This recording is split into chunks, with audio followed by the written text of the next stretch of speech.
حضرت ابو ہریرہ رضی اللہ تعالی عنہ روایت کرتے ہیں کہ آپ صلی اللہ علیہ وسلم نے ارشاد فرمایا کہ جس نے وضو کیا اور اچھا وضو کیا اور پھر چلا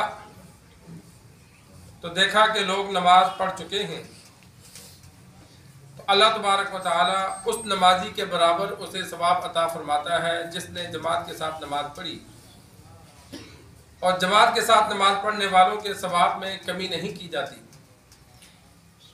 سرکار دو عالم صلی اللہ علیہ وسلم نے امت کے لیے ایک عظیم فضیلت کا ذکر فرمایا کہ ایک بندہ ایک کام کرنے کا پختہ ارادہ رکھتا ہے، تیاری کرتا ہے، لیکن کسی وجہ سے وہ نہیں کر سکا، محروم رہ گیا، تو اللہ پورا ثواب عطا فرماتے ہیں۔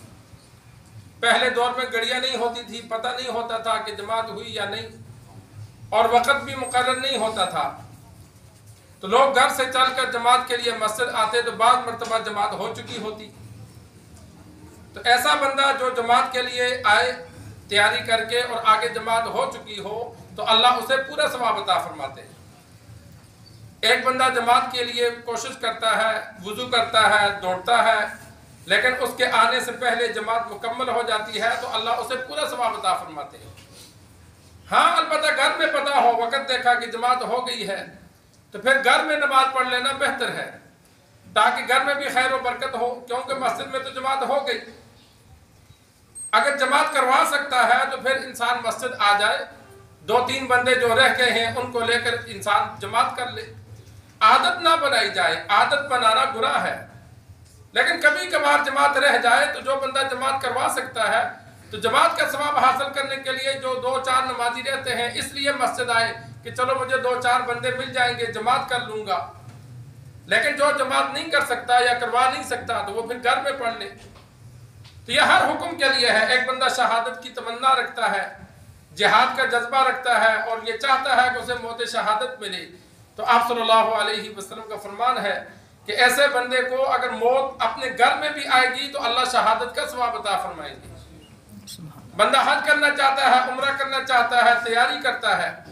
کل میں واقعہ پڑھ رہا تھا، مولانا تقی عثمانی صاحب دعوت برکاتہم العالیہ نے نقل کیا، ان کی بہن تھی تو والد سے کہا کہ دعا کریں اللہ حج کی توفیق دے، مجھے شوق ہے۔ انہوں نے کہا کتنے پیسہ جمع کیا؟ اس نے کہا نہیں۔ تو اس نے کہا پھر تجھے شوق نہیں ہے۔ اس نے کہا حالات کمزور ہیں، جمع نہیں ہو سکتا۔ اس نے کہا ایک آنا تو ہو سکتا ہے، پرانے دور کی بات ہے۔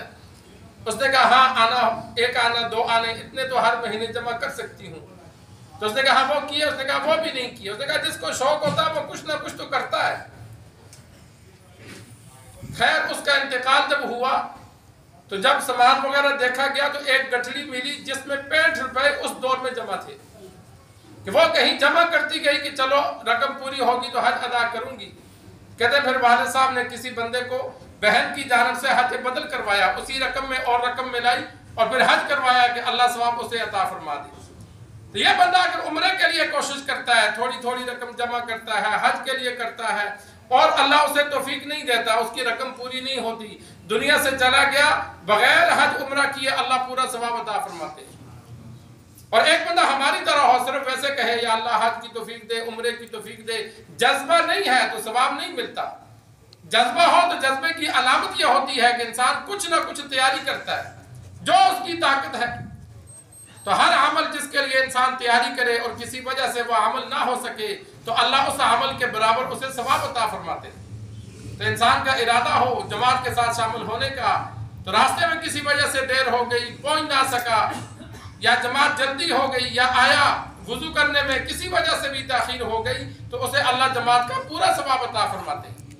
اللہ سے دعا ہے اللہ ہمیں دین سیکھ کر، سمجھ کر، نیکی کے کاموں میں ایک دوسرے سے آگے بڑھنے کی توفیق عطا فرمائے۔